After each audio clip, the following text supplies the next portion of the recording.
The cold wind howled through the trees, making the branches sway like the arms of forgotten souls.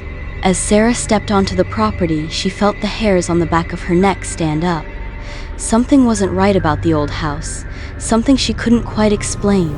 Sarah, a young woman in her late 20s, receives an unexpected letter informing her that she has inherited an old, isolated house from a distant relative she never knew existed. The house is perched on the outskirts of town, surrounded by thick forests. Though intrigued by the inheritance, Sarah is skeptical about the property's condition, having no recollection of her relative.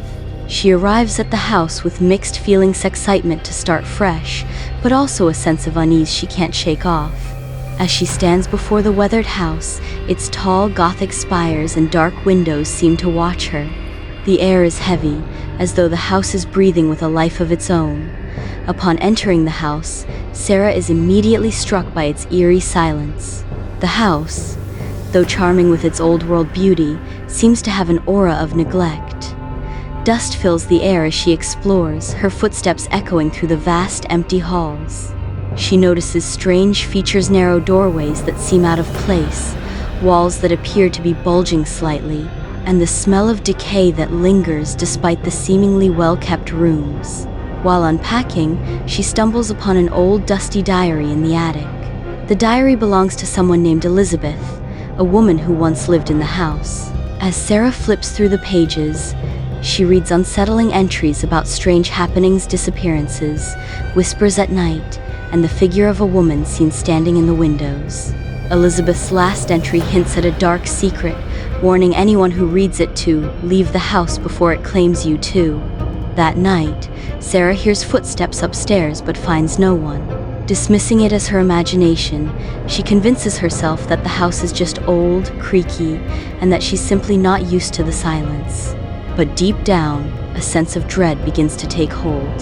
The following night, Sarah dreams of a woman in a long, dark dress standing at the foot of her bed. The woman's eyes are hollow, black voids that seem to pierce through her soul.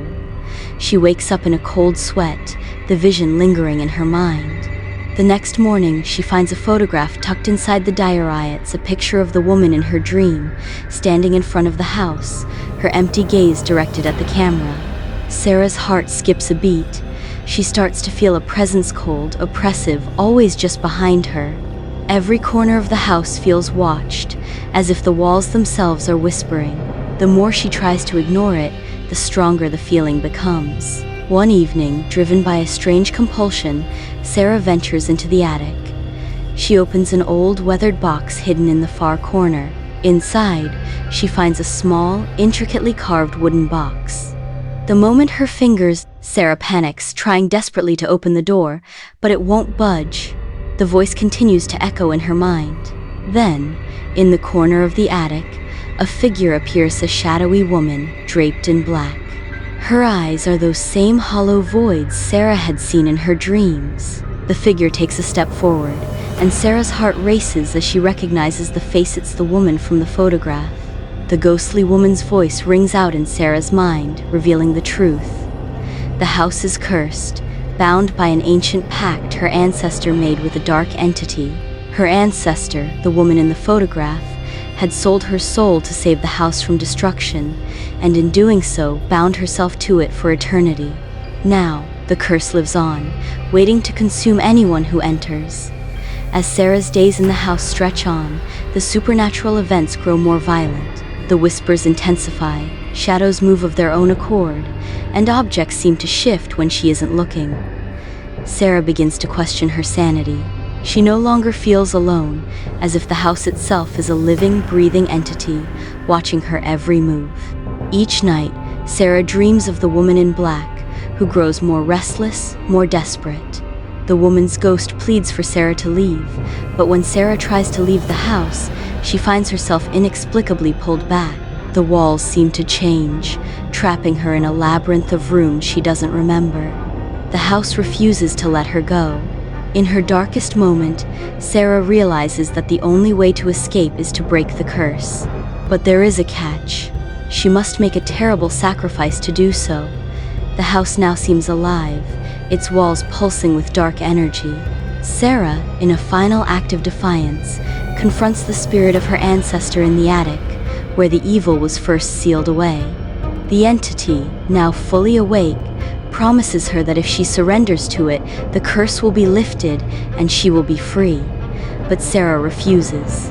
In a surge of courage, she realizes that the only way to stop the curse is to release the spirit that has been trapped for centuries.